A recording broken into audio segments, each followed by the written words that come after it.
mummy गेला बाबा सगळा हलाला गेली आवांगे रोईच्या भंडी मामुगो ते घंटी हया वासुंचा हे तिकडे भंडी के हले ना पुता थोडा गोळा बाबा चढवले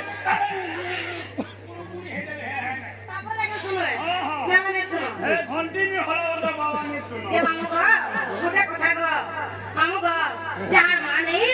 তার না নেই বাবার পা বলিছে গো ওই যাচ্ছে ঝিয়া কথা গো আরে বাপ জানছি কোর কথা বাবা কাজে নামা ওই ও ঝগড়া বলে কি হয় পুরো সোর কি সুন্দর বেটে ওই আরে ভাগে বেটা তো আমার ডাকে শুনবে কে বলছে ওই বেটা শুনবে তো ঠিক আছে ভাই রাখি দাও শুনবে তো বলছে বাবা